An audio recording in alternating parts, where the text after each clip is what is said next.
Last time on Your Turn to Die. Eh? What's the shaking? You're kidding, right? No, wait. Why me? This could... What? What? What? Hinako? Our favorite character is dying in a choice-based game. We've all been there, right? You may or may not go back to see if they can be saved. Or, you might move forward and live with your choices and mistakes. Your Turn to Die is one of those games. This game follows the tragedy of Sara, who gets kidnapped and is forced to participate in a death game where the participants decide who should live and who should die. By the time you reach Chapter 3, there are 4 determinant characters: Reko, Alice, So, and Kana. Among these characters, only 2 of them can survive. Only one between Reko and Alice, and one between So and Kana can survive to Chapter 3. The method that determines which characters survive is different with each pair. One is determined by an indirect choice, while the other is through a vote. Reko and Alice's fate is dependent on your decision to push the fake Reko, long story, to her doom, or whether or not you figure out the death trap before the time limit. So and Kana's fates are always determined with an active decision by the player, by voting for one of them to die.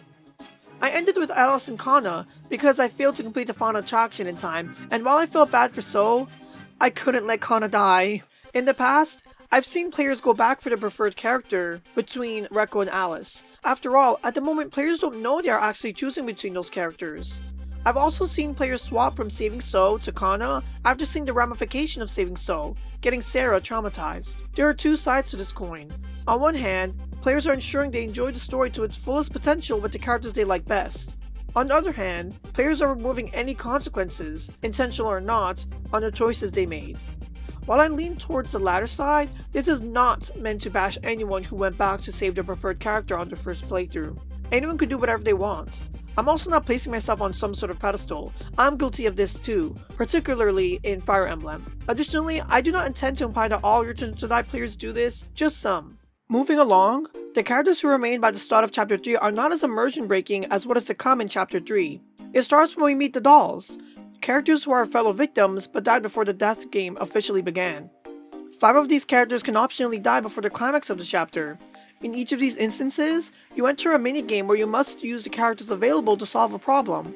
In the first case, saving Anzu from getting killed by a monster. I've seen mixed results from this battle, with many getting Anzu killed.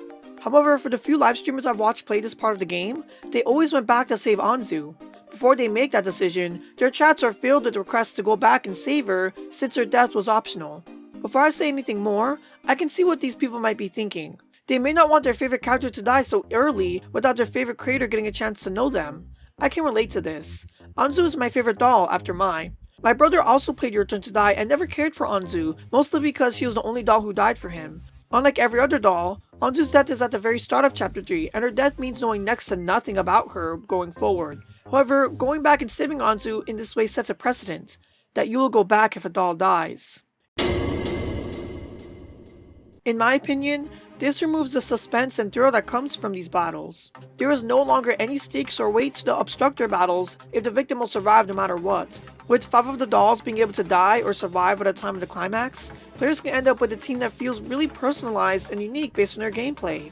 While it wasn't exactly the outcome I wanted, I ended up with Hinako, Mai, Hayasaka, and Anzu. I even got the boxing gym trap on my first try. I usually mess up in these things, so I'm surprised at even having this many dolls survive. I lost Kurumada in a close battle, thinking I had to fill the bar all of the way before I had to reconcile with Anzu. It turns out I would have won if I had just used Anzu before my final move. Admittedly, I lost Ranmaru after an embarrassing defeat. I didn't fully understand the roles and did not charge his battery a single time. A player's choices having impact is extremely important in this chapter, and culminates to the climax I've alluded to several times now, the banquet. Towards the end of the chapter, Sara, the rest of the death game survivors, and the dolls vow to work together against their enemy, Fiti, a member of the organization behind the death game. In the banquet, the dolls, Jin, and Fiti have volunteered to step into the coffins in a Russian roulette type of game.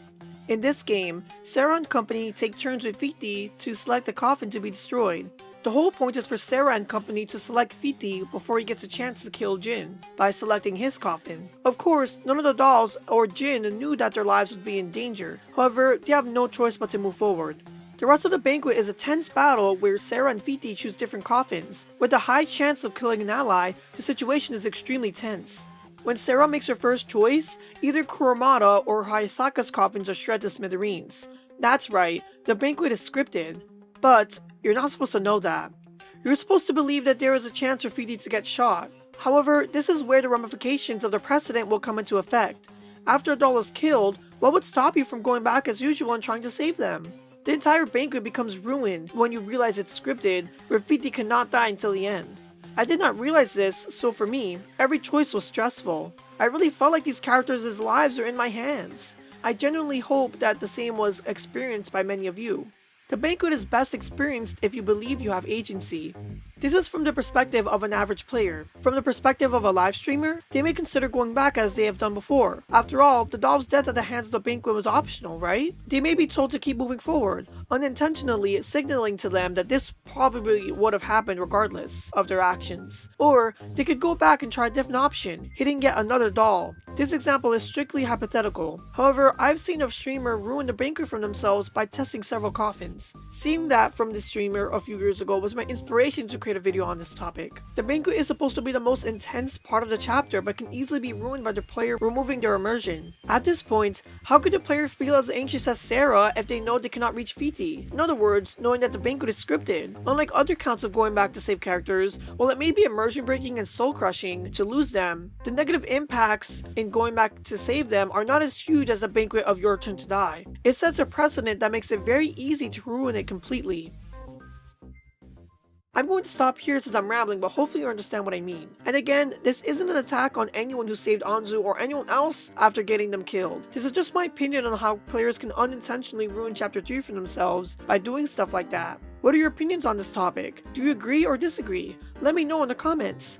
If you enjoyed this video, be sure to like the video and subscribe for more similar content. Thanks for watching my video. I'll talk to you guys next time.